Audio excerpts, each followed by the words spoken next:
Expected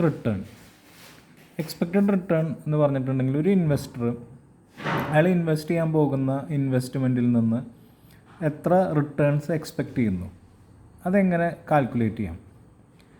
അത് വളരെ സിമ്പിളാണ്. നമ്മൾ ഒരു സ്റ്റോക്ക് എടുക്കുകയാണെങ്കിൽ, ഇൻഫോസിസ് സ്റ്റോക്ക് എടുക്കുകയാണെങ്കിൽ കഴിഞ്ഞ 5 വർഷങ്ങളിലോ അല്ലെങ്കിൽ 10 വർഷങ്ങളിലോ നമുക്ക് കിട്ടാവുന്ന റെക്കോർഡ്സ് എടുക്കാം. ഇപ്പോൾ നമുക്ക് ഫോർ എക്സാമ്പിൾ ഒരു 5 വർഷത്തെ റെക്കോർഡ്സ് കിട്ടുന്നുണ്ടെന്ന് വിചാരിക്കും. 2021, 2022, 2023, 2024, 2025. 2025 നമുക്കിപ്പോൾ കിട്ടില്ല, അപ്പോൾ നമുക്കിവിടെ 2020 നോക്കാം. ഇപ്പോൾ കഴിഞ്ഞ വർഷങ്ങളിൽ ഇങ്ങനെയൊരു പാറ്റേണിലാണ് റിട്ടേൺസ് വന്നിരിക്കുന്നത്. 10%, 20%, 30%, 40%, 50%, ഇങ്ങനൊരു പാറ്റേണിലാണ് റിട്ടേൺസ് വന്നിരിക്കുന്നത്. അപ്പോൾ നമുക്ക് 2025 എത്ര പെർസെൻറ്റേജ് ഓഫ് റിട്ടേൺ എക്സ്പെക്റ്റ് ചെയ്യാം ഈ സ്റ്റോക്കിൽ നിന്ന്? അപ്പോൾ ഈ റിട്ടേൺ എങ്ങനെ കിട്ടിയെന്ന് ചോദിച്ചിട്ടുണ്ടെങ്കിൽ നമുക്ക് എൻ്റെ കാര്യങ്ങളറിയാം. മാർക്കറ്റ് വാല്യൂവിൻ്റെ ഡിഫറൻസും അതുപോലെ തന്നെ ഡിവിഡൻഡൊക്കെയാണ് റിട്ടേൺസ് കാൽക്കുലേറ്റ് ചെയ്യുന്നത്. അത് റിട്ടേൺ ഓൺ ഇൻവെസ്റ്റ്മെൻറ്റിൻ്റെ കാര്യം നമ്മൾ മുൻപ് പറഞ്ഞിട്ടുണ്ട്. അപ്പോൾ ഇനി എക്സ്പെക്റ്റഡ് റിട്ടേൺ കാണാനായിട്ട് വളരെ എളുപ്പത്തിൽ നമുക്ക് ഇതിൻ്റെ ആവറേജ് കണ്ടാൽ മതി. ഇപ്പോൾ ഫോർ എക്സാമ്പിൾ ഇതിൻ്റെ ആവറേജ് എന്ന് പറയുമ്പോൾ 150 total divided by n 5 years 30% return. അപ്പോൾ നമുക്ക് എക്സ്പെക്റ്റ് ചെയ്യാവുന്ന റിട്ടേൺ 30% ആണ്.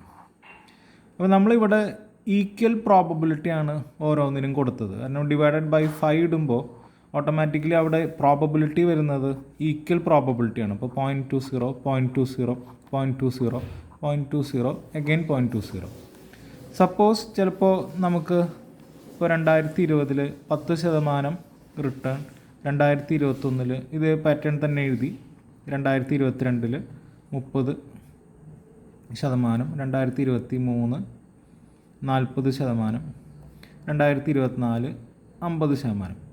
നമ്മൾ ഈക്വൽ പ്രോബബിലിറ്റി കൊടുത്തപ്പോഴാണ് നമുക്ക് ഈ പറഞ്ഞ റിട്ടേൺസ് വന്നത്. ചിലപ്പോൾ പ്രോബബിലിറ്റി ഡിഫറെൻ്റ് ആയിരിക്കാം. ഇപ്പോൾ പ്രോബബിലിറ്റി എന്ന് പറയുന്നത് 10% റിട്ടേൺ കിട്ടാനായിട്ടുള്ള പ്രോബബിലിറ്റി,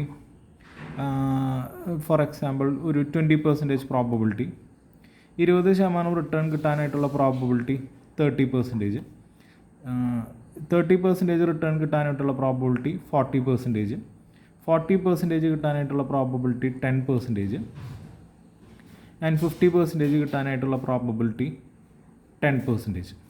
അപ്പോൾ അങ്ങനെയാണെങ്കിൽ നമുക്ക് എക്സ്പെക്റ്റഡ് റിട്ടേൺ കിട്ടാൻ വേണ്ടിയിട്ട് ഇവിടെ 2, 6, 12, 4, 5.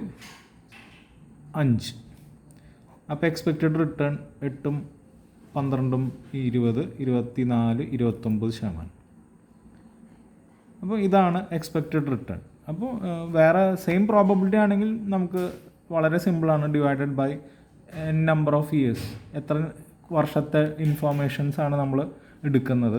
അതേസമയം ഡിഫറെൻറ്റ് പ്രോബബിലിറ്റി ആണെങ്കിൽ ആ പ്രോബബിലിറ്റി വെച്ച് മൾട്ടിപ്ലൈ ചെയ്തിട്ട് നമുക്ക് അതിൻ്റെ ടോട്ടൽ എടുത്തു കഴിഞ്ഞാൽ എക്സ്പെക്റ്റഡ് റിട്ടേൺ കിട്ടും. അപ്പോൾ ഇത് ബേസിക്കലി ഒരു ഇൻവെസ്റ്റർ എങ്ങനെയാണ് ഒരു സ്റ്റോക്കോ അല്ലെങ്കിൽ ഒരു ഫിക്സഡ് റിട്ടേൺ കിട്ടുന്ന ഏതെങ്കിലും ഒരു സെക്യൂരിറ്റി തിരഞ്ഞെടുക്കുന്നത്, ഇതൊക്കെ നിർണ്ണയിക്കുന്നത് അദ്ദേഹത്തിൻ്റെ ഡിസിഷൻ പോയിൻ്റ് വരുന്നത് എക്സ്പെക്റ്റഡ് റിട്ടേണിൻ്റെ അടിസ്ഥാനത്തിലാണ്.